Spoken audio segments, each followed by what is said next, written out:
so we just got a call and went in, and yeah, just had a great time and got the game. And little fun fact, Chris and I had the same manager and agent growing up, so it was kind of fun. We kind of knew each other a little bit, so. Yeah, for me it was really weird because I was, these guys are New York actors, and I came from Connecticut doing like high school plays. So I went in, bonded with Robert, and he really took to the fact that I played lacrosse for some reason.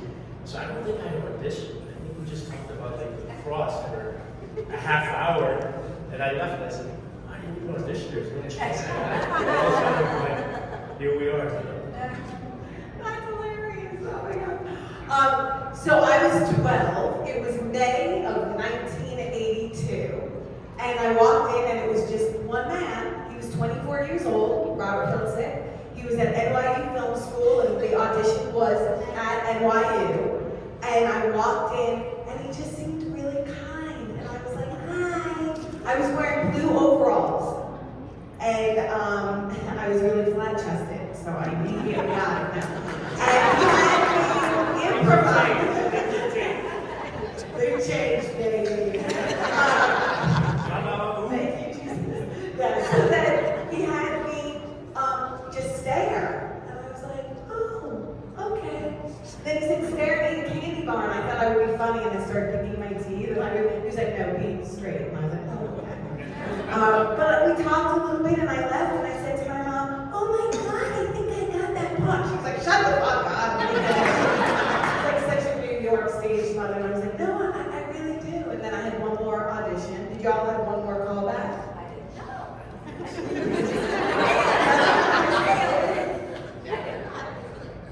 Because my callback was to be on the beach running from my boyfriend. I like that. Yeah, it was fun. It was a great audition, and I loved Robert Hiltzik. What were some of the biggest challenges of filming Sleepaway Camp? The flies. I think the weather a little bit, because it was upstate New York and it started getting into fall and it was cold, especially if you had to do stuff by the water, by the lake. Yeah. And I just always remember every time poor Johnny Dunn had to go in the water for the canoe scene, right? And it was so cold. And he came out of he had cut his, I don't know if people know that, he cut his hand. Yes. And he had to go to the hospital to get stitches. So he cut his hand in that scene. And he comes out of the water and he comes over to me and he goes, and the wardrobe people put him in big blankets and he was just all cold. And he goes, I shrinking. He goes, the water's so cold, I'm shrinking. I don't want the wardrobe people like to think that you're shrinking. Like everybody knows you go in cold water. And I had the scene afterwards, and I was doing it with extras from the area, right? So they were all standing around these big car boys, and I push them in the water, and Johnny's still standing there, and these guys come out of the water literally dragging their penises behind them. I just remember seeing Johnny Dunn's face, he was so embarrassed. That was for me, that was the best part. I don't remember the shrinkage part, but it was cold. I do remember. And we all know who has the biggest penis on That's set. hilarious. The obstacles of Sleepaway Camp. Small penises. I know that's what my problem was then. He's on the check on Instagram too. So you guys, any others? Yeah, I don't remember. I mean, it was a great experience for so many of us. It was the first movie we were working on, and it was like being at camp, basically. Like, I don't remember tough stuff. It was just fun. I would say.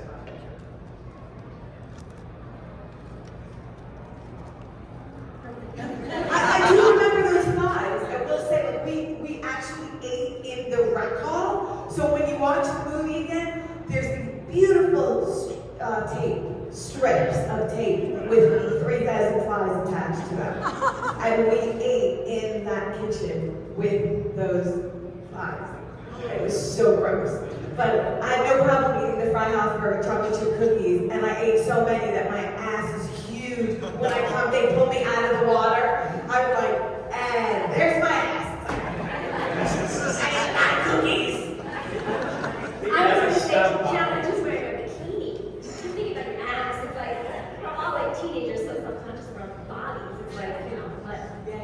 they let us stop by like the Freihofers thing. So the runners like were driving back to the hotel, and we had a hotel that was like two-sided, like a driveway through the middle. And I remember like in my hotel room, I would just open up cabinets and just be Freihofers.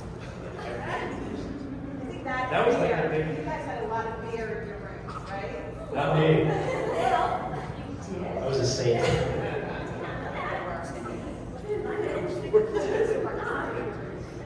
That was just fun. Like everybody got along so well on this film, and it's so nice to be here. Give us a little leg. Why are you so comfortable?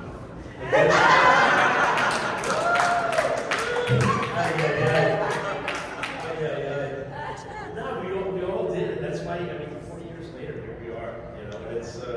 And it's really thanks to you guys. Thank you. When I see, when all of us, when we see the fans show up, and when we see the amount of DVDs and Blu-rays that are still going through, it's like, it's my first convention, yeah. This is like awesome. And having kind of never left camp. Right, I haven't seen Tom and Chris in 40 years. Literally, I haven't seen it since we said goodbye on the set. And I feel honestly, I feel like I saw you. Well, you did tell me I kissed too much, so if you wanted me to show that And we that stuck with me. We really did kiss. It was a real kiss. Oh my God. We were kissing. I do not remember anything. Plausible denying the truth. Listen to the stage. No, you remember? No, me and Chris used to. Excuse me, I'm so fucking exalted. I think I was was he good because I was his coach? He was an I extra. did ask him like the day before. I did ask him. Well, leading up to it, I'm 13. I mean, how many people had I kissed at that point? Like maybe a half a person. And I was like, how should I kiss him? We're ready to film that scene. Should I stick my tongue in his mouth? Should I? And everybody was like looking at me like I was crazy. They're like, no, I'm serious. They're like, you might want to ask him. I said, hi, Chris. I remember going to your hi, we're going to get ready to film that scene. Should I stick my tongue in your mouth? He's like, what's wrong? By the way, come on in. Let's practice. Okay. All of a sudden, I'm Charlie. We forgot. Robert didn't say cut. We kept kissing. Do you remember that? Forget One that. more COVID. We were kissing, and Robert forgot to say cut. He said, that's the worst. You didn't say cut. We just kept kissing. And I kissed Chris. I was definitely around. It's so hard. Wasn't Mike Kellen outside the door? Method acting. Wasn't he outside the door? Was Mike outside the door? Because I remember going out there and he was like, let's take it so long. I don't know. He was great. So, Big actor. okay, so on our podcast, we have some segments that we always hit, and I think that this is the perfect panel to bring some of those in. One of our segments is always fashion moments. Pick a fashion moment from Sleepaway Camp. It doesn't have to be yours. Oh my God. I mean, it has to be Paul D'Angelo. Hello, Ronnie. And those shorts. Was he wearing shorts? And he would do like, we would be in the cafeteria, he's like, and Tommy, let's do a workout. I got to eat brownies. And he's like, grab it. There's no weights here, Paul. He's like, just grab a chair. And what did he grab a chair? And then you're trying to, he's got muscles everywhere. You're not trying to look at the shorts. Even though we had pretty skinny shorts. You had a skinny top. Yeah, a little Florida crop top. My favorite is Gino. When he comes in with his half shirt, that's hot. That's what I take you to right there, baby. And whenever he comes on screen with that belly and that shirt, everybody goes, yeah, sexy. I'm not going to be self-centered, but of course my side ponytail. And it was fucking real. Go share it. I asked myself, what was I thinking? And I remember, I just put share. That's how I share. I think that's probably why I was like,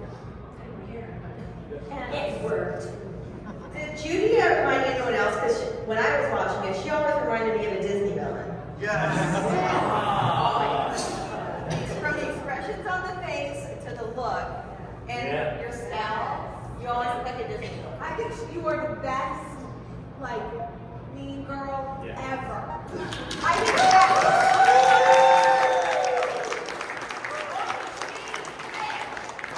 And you were so fun to let me be so mean to you. They were all actually, you guys always think that, Felissa does these all the time, and everybody's like, "Wait," I hear from people, "Oh, she's so sweet." They were mean. All these women were horrific. They were terrible. They were the biggest bullies. So the guys we were just so sweet. I don't know, they were just awesome. I was too busy chasing Jonathan Tiersten. I was so madly in love with him. Oh! That we dated for like 48 hours. And then he dumped me for one of the volleyball girls that came in, like this hot, sexy, like local girl who came strutting her stuff in her little shorts. And here I am in that awkward outfit with no boobs. Hey, remember me? I can kiss using my tongue.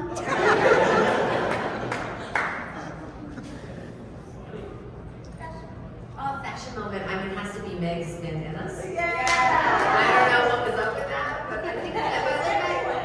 Yeah, everywhere. We kind of moved different places, but I think more it was that fashion around there. Because I look back at photos from Studio 54 in those days in the 80s, and I was always having something, either rhinestones or a bandana on my head. So That's that's how I right. walk bandana. Yeah. That was pretty, that rec hall was dope. And then I guess for me it would be, I think the actor's name was Lorenzo. I forget the name of his character, but it's the classic preppy handbook. With the eyes on shirt. Oh, yes, yes. We all wore our own clothes. Yeah, I remember they said lots of I did not. We were spinning Speak for dresses. yourself. I went to Walmart. When I arrived, they took me shopping. I didn't bring anything. They had your Judy shirt made, right? I didn't know, it was so special. I didn't bring anything. None of that is my clothes. In fact, I wanted to bring that green shirt home. I love that green shirt, and they wouldn't let me have it. Like, where is that green shirt? It's such a new team. I know. I should have been a bitch. Just take it what I wanted. God, I was just too sweet. Yeah, Did you? I brought nothing. But you know what? I was the last one on the set because you all probably know if you're Sleepaway Camp lovers, that I was not supposed to play the part. Jane Kowski was supposed to play the part. But Jane, who is an amazing actress, did not hurt her career at all, right? But anyway, I'm the blessed one because I'm here. I'm so fucking blessed. It's beyond blessed to have family, to have this. So I'm the lucky one. But Jane is awesome. But nonetheless, the word is that Robert wanted to hire me, but we all had brown hair. And he didn't want to be brunette, so he hired Jane. And then Jane didn't want to do the curling iron scene, so she backed out. And then Robert hired me without telling me about the curling iron scene. He was not. So I showed up, not knowing about the curling iron scene, and not having any clothes. Susie, yeah. the lovely lady was saying Susie, and she took me. Jonathan, they were awesome. Do you remember our first rehearsal? It was me, you, Jake Krakowski, and Jonathan Tiersten. We did a first rehearsal, yeah. And she was like 15, and her mom was, very much in charge of her career. And I think when they saw that kill scene, they were a little apprehensive. But it obviously worked out perfectly. And yeah, hi, go brunettes. Because back in the 80s, everybody had blonde hair. So we were like, ooh, horror movie with some brunettes. That's it.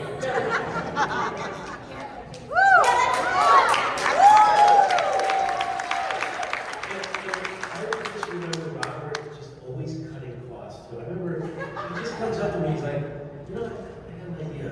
What's the idea? He goes, they have the scene with Louise with the bees. He's like, instead of doing like another head, why don't you just do it? What? He's like, oh, they got like a bee guy and I'm like, they got a bee guy. It's like, you just lay on the floor and get the bees. I'm not doing that. He would always come up with like the weirdest stuff. I mean, how weird? How about the romance between Mike Ellen and the all my children heartthrob Kathy Kennedy? Those lips. On set romance. I'm sorry. That would be Very attractive. February to November. They call that a February to November. Pretty much, yeah. That's the weirdest relationship I ever saw. This hot 18-year-old counselor and like this 75-year-old owner. I think we had a kiss that they cut out. Like, we didn't actually do it, but I think in the script we were supposed to. Did it say cut that tongue? They, Is that but I think they cut it out, and maybe didn't quite look right. They did cut out a lot of stuff because in my scene with Grizz, he was supposed to unbutton my blouse and fondle my breasts. My mom was like, "Oh my God, you're not doing that." Maybe we will show we can redo that scene. Get the cameras out. No, but that's so Everybody, funny. put on video. Let's go. We all had our New York accents just like that. We all like talk like and now we're so refined. But it happened. But we all had our Long Island accents. Even the little kids did. Like, Dad, we all, you knew where we came from. It comes from Connecticut. I felt so out of place that I adopted one for the movie. I actually grew an accent. Angela, why are you so fucked up? You sound anything like me. Acting. You want to feel acting? Thank you. Okay, next question, and then I'll turn it over to the audience. Our next topic on the podcast is epic line. Doesn't have to be your own, but what's your favorite line from the movie? I have the best line too. She did. She had all the just bully mean lines. Why do you have to kiss so wet? Wait a minute, so yeah. I don't think that was in this I script. know. I came in flat as a board and eat the screw around. Oh, that's.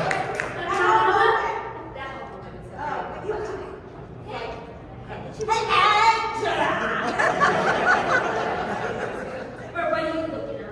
What are you looking at? What are you looking at? Like, just did not. Beautiful women that were right in front of me. That's what I was looking at. I'm partial to the eat shit and whatever. It's like once somebody says to regulate eat shit and die, it's like eat shit and live. I think I like if she were under fire, she'd be dead. I just like that. I love the sort of stuff he wrote, that real kids would say to each other. Right? Mean, real mean. Real mean. I like Eat Shit Live, and that was improvised by Jonathan Tiersten because Billy says Eat Shit Die, and Robert said, "So, Jonathan, what would you like say in kind of back to him?" And he was like, "I tell you, Eat Shit Live." Let's go with that. Let's go with that. Yeah. Or you. I did. Okay. All right, audience questions. Raise those hands. Come on now. Woo! I know he's not up there yet. This one is for Catherine. Can you talk about filming your death scene in the shower and how you did that? Oh, totally. Yes. Yeah. No. We had about 3 or 4 hours of makeup, special effects makeup on the back, and I had to lie on this mattress.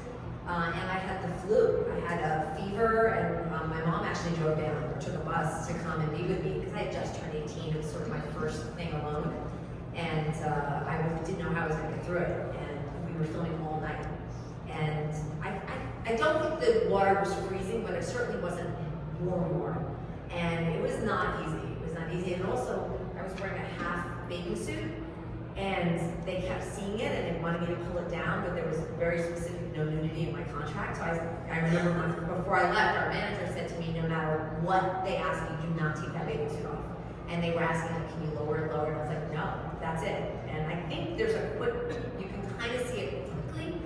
But then it was just his direction of, I'd never done anything like that, of lean against the wall. He goes, okay, the knife's going in. Now turn to the right and scream, turn to the left and scream. And now it's going down. And so he was talking throughout the whole thing, and I was just responding to what he was saying. But it was the first time I'd ever done anything like that. So I think I pulled it off. Can you hum this song for us? Can you hum this song for us? No. But then the other thing was they had a mattress on the floor, so I had to grab on to the shower curtain and fall down. There was no stunt person or anything. That was all kind of fun. Yeah. Low budget filmmaking, that is best. You're 18. You just throw yourself on the ground, you'll be fine. Zero child labor.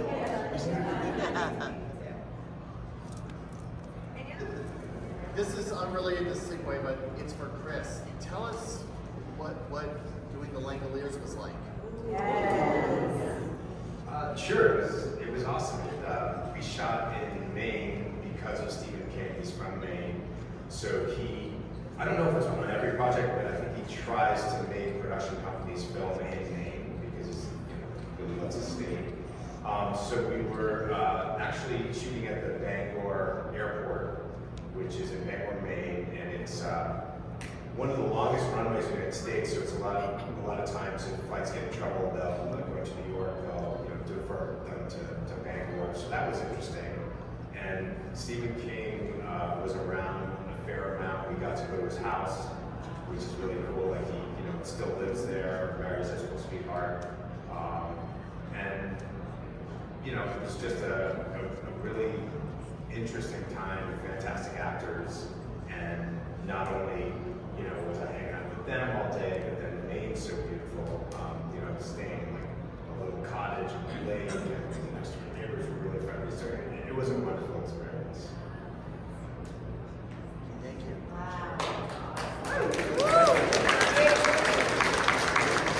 Did y'all know about the twist at the end? Like when y'all first were, I guess, picked for the role, did y'all find out like as the movie progressed? Later, I don't remember finding out. Are you saying about the ending? Yes. Yeah, I don't remember finding out until we got up there. Okay. I think Robert tried to do this. I think I did. I mean, what I remember is, I was 15, so even, if I wanted to, I would have been able to do that twist scene. So I do remember they went down to a local college and we're sort of trying to, get somebody to do it. So they found a guy who was over 18, so it was okay. And then, made the Angela mask and what have you. But yeah. I have a question for you. Honestly, this has been a burning question. When you did your mask, Yeah. was it deliberate that you had to smile? He's smiling. Yeah. I just said, let's take our clothes off. His face is like this at the end. Yeah. He liked what he saw. Am I right? Yeah, you're right. That's an excellent question, which leads me to another question, which is, I believe yes. Like basically, I had to go down to the special effects guy's house, and they put straws in your nose, and then just put layers of plaster of Paris around your head, and basically make a negative imprint of your head, and then they pour the latex into that. But I know they made 2 copies.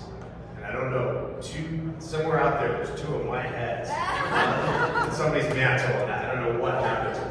When you mentioned that shirt. But you must have been smiling. Yeah. I know Robert was so deliberate in Yeah, every yeah. aspect of this It had to have film. been, and it's like And literally. you were like this. My face was going, yeah. Wow! Yeah. I just saw the best penis ever.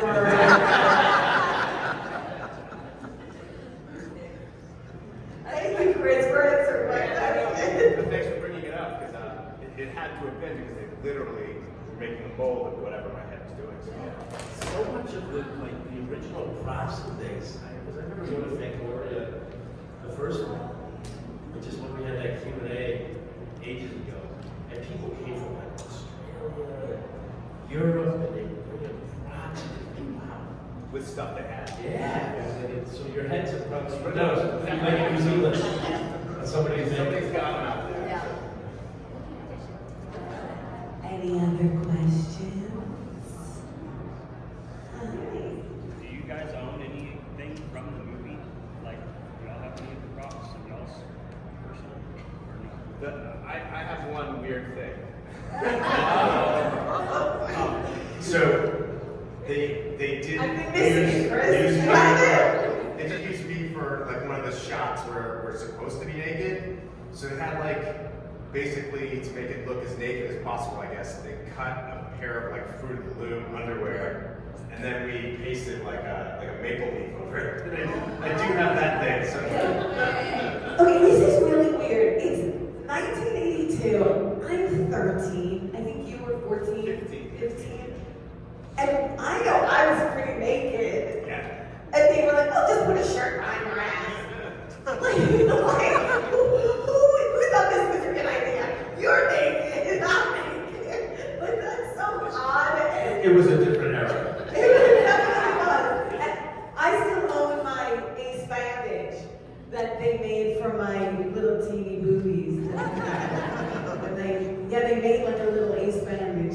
you couldn't see anything. I really didn't have anything to show, but I still have it. Different era or Weinstein movie?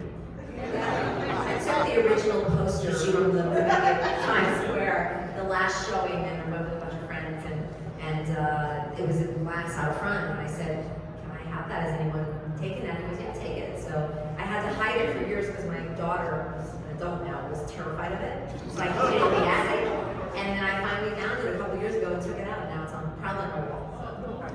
Do you have any of your shirt, your original camera shirt? You have your curly iron? My original camera shirt, and I have a original poster too. You do? Was the producer Jerry Silva? He actually lived in my town. Somehow, my aunt knew him. So, yeah, my aunt said, did you have it? I said yes. So I did. Yeah, and my camera shirt. And my script. You guys have your scripts, right? I still have my script, yeah. I have little Ziggy like stickers on it and like sniff this. And I still have the autograph books that you all signed. Yeah. I remember John wrote, Karen, you have a beautiful smile. Use it more often.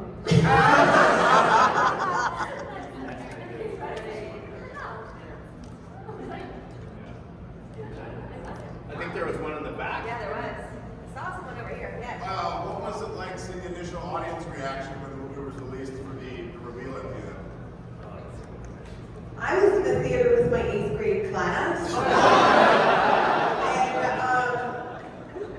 And when I saw the image at the very end for the first time, because we didn't have like a screening or anything prior to the premiere, I remember my reaction being like, oh, that's what we did. The first thing I said, so was my own penis. Yeah, it was so cool because it was, you go to New York, and I think, did Pauline hook up limos for everybody? Oh, I didn't know. I had no limo. I went with my friends, and it was like your big moment. You know, I just remember watching it. I remember the scene with the sheriff once. I'm like, is that like masking tape or like electrical tape as a mustache? I remember that. And then I remembered him leaving the set to go do a modeling shoot. And he had to shave his mustache. He came back. I think Bobby was like, yeah, just put like electrical tape. I remember watching that because I was like, oh yeah, I can tell.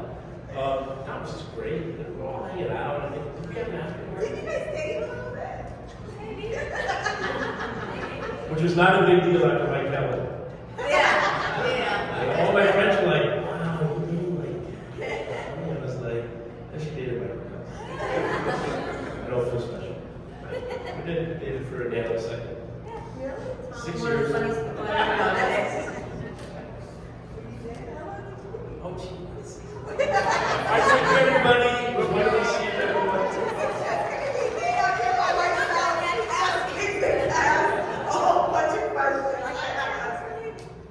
Yeah, it was awesome. Did you date anyone? Me? Yeah. I was with my boyfriend at home. Oh, you had a boyfriend. Well, for me, it was kind of weird because I think it was John Dunn who fixed us up. Because there was a very gorgeous guy on set. Went to like an Ivy school, Rick Andrew. Rick, yeah. Tall, handsome, articulate, Yeah. and he was in love with Catherine. So he was trying, and he just passed away. So Yeah. a couple of years ago, so which was sad. And he was trying to get with Catherine, and so I was trying to fix him up. John Dunn was trying to fix him up, and then finally John Dunn was like, "You're an idiot. She likes you." I'm like, I wouldn't like me. You're the hell. Why don't you like me? I like the funny cute guy. And we did. No longer than that's embarrassing. She doesn't like the tall, strapping. Hey,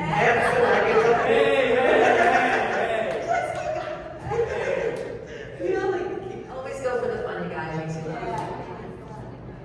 We answer the question on this side yet? What was it like after the movie was released for you? The ending, was that it? No, what was it like for you in your personal soap at the time, and then was doing some theater and everything. So for me, it was, I mean, it was exciting to be part of it. They were like, oh, you're like Jamie Lee Curtis, you're in a horror film. It's so exciting. So people were very excited. I did another one right afterwards. So it was thrilling to see the poster on the sides of buses. And it was my first big feature film. It was incredibly exciting. And back then, it was really difficult to do both. Either you were in TV or you were in movies, and sort of the ultimate goal was always movies. So that was like, I felt like that was the stepping stone. Nowadays, you can do both as an actor, and it's encouraged. You know, movie actors now want to do TV because that's where the best scripts are and stuff. So it was different back then. You had to choose sort of what you're doing. And Paul D'Angelo also did that one that you did. Yes, Silent Madness right after. Silent Madness! I remember because the weekend it came out, I think it opened up against like Yentl. Yes. And I remember seeing like, We held our own. yeah, I remember seeing like the box office. I'm like, we beat Yentl. I don't know if that's a big deal, but in New York, I don't think it's a big deal. I was like, with Opening that. weekend, it was like 11 million. Hi. Yeah. We got a nickel, but it made 11 million. So cool. Yeah, still waiting for my experience is very much like Kathy. It was super exciting, especially being in New York. But at the time too, I was like doing plays and other stuff, so just kept on going. All right, any more questions over here? Any more questions over here? I got more, you know, yes. Is there anyone like that was part of the movie that you would like to see become a part of a future reunion? Yeah, I mean, I would love Paul D'Angelo to join us. Hey, little Paul D'Angelo. He wears a t-shirt in the movie, and look for, if you see it again, if you watch it again. It's a yellow t-shirt, and it says bodybuilding, but there's no L. So he's our little bodybuilder. Every time we see him in the film, like, oh, he's bodybuilding. Yeah, that's a fun piece of trivia because he made the shirt himself. We love Paul D'Angelo visited me at a convention in June on the East Coast, and he came in with a suitcase with his entire wardrobe that could still fit. I swear, I'm not even joking, like the red shorts could not even go on my wrist. Like they were, let's look at my shorts. Look at my shorts. I can hardly see them. They're like the size of a matchbox. Like, smallest pair of shorts ever. But I want the movie to be called Robbie's Penis because the whole movie is like focused on him. Anytime he's on screen, it's like it zooms in on his there. Speaking of penises, you are the mangled dick expert. Can you tell us what the last drive-in set's like? Do we all love Joe Bob Briggs? I love being on that show, and being on that set is exactly what it seems. It is just pure joy and fun. Has anyone seen the Valentine's Day special? I don't know why they had me say I've been married 6 times. I was like, what is this script? What character are you making me into?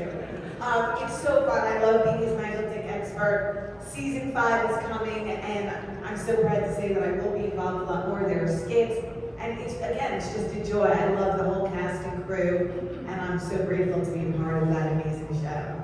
I love Shudder. They're great. Yay, Shudder! All right, we have time for one more audience question before I wrap this up. Do we have any? Yes. If you have kids, what do your kids think about Yeah, I have 2 children, both actors, and my daughter, of course, was terrified for most of her life, and then became a horror actress and writer herself. Has a couple of incredible things out, and my son was a horror addict from the time he was little, completely opposite of her, and wanted to watch all the Final Destination, wanted to watch everything, and I showed it to him when he was about 12, and he just at the end, he didn't quite get it, and he was like, huh? I said, think about it, and then he just loved it. It's a great question.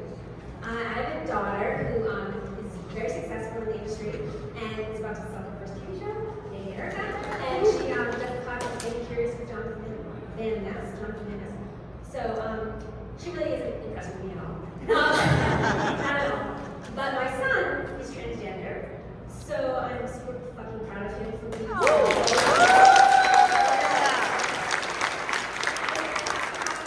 share that with him. I'm happy that you asked that question. So he and his friends think it's awesome. I'm also a suicide prevention counselor volunteer for LGBTQ youth and transgender youth, and I actually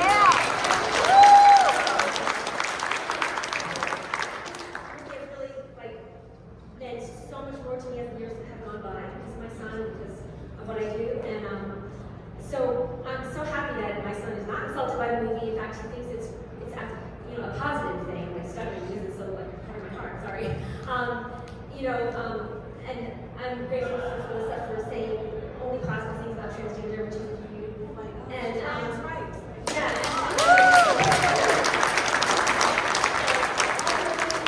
Las Vegas, Nevada, thank you for voting for. You have a beautiful state and great laws, and I really appreciate that for transgender rights. So yeah, I'm sorry I'm speaking so much, but it was a great question. I'm so happy to answer that. And my son feels like it's trans positive because what it really says is you should let people be who they are. Yeah. And so I see it as a plus, and I'm really grateful that you asked that question, so I can answer with all emotion in my heart. Sorry. But yeah, so yay, this movie, and yay that my husband, my friends, and my son's friends are not insulted by it. They actually think it's positive. That's fun. Yeah. Thank you for that. Karen Fields, you're good people. It's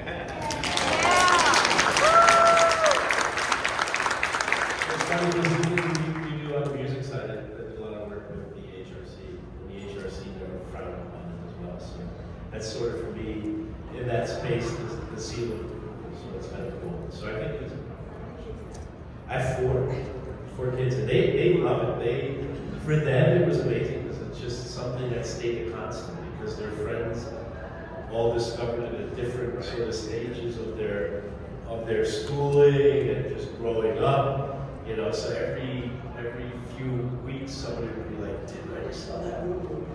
That movie looks so cool." So for them, it's been such a big part of their lives. And now my oldest just had his first drive, little fields, and it's like it's crazy because that's going to just keep on because of just you guys. You're just awesome. It's going to be something the next generation grows up with. So we really, really, really.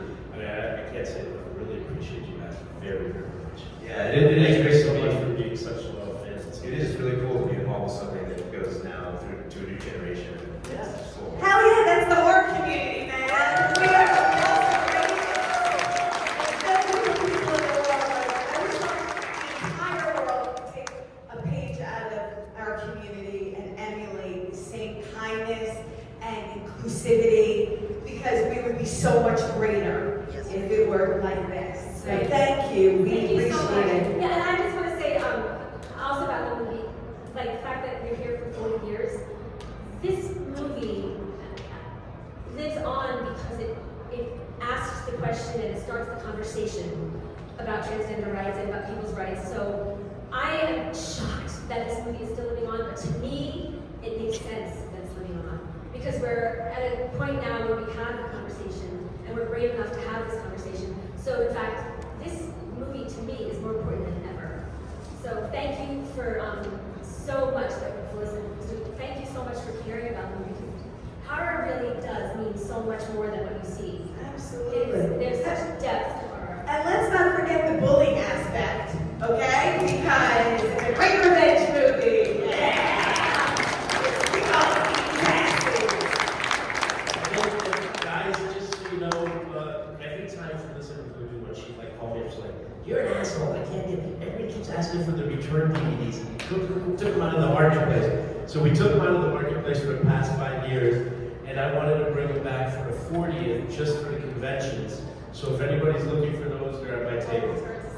Yeah, so we have them. So and it'll be available just for people who show up at the fest, which is very cool. And I got one of those so many years ago. I don't know where I got it, but I tracked it down.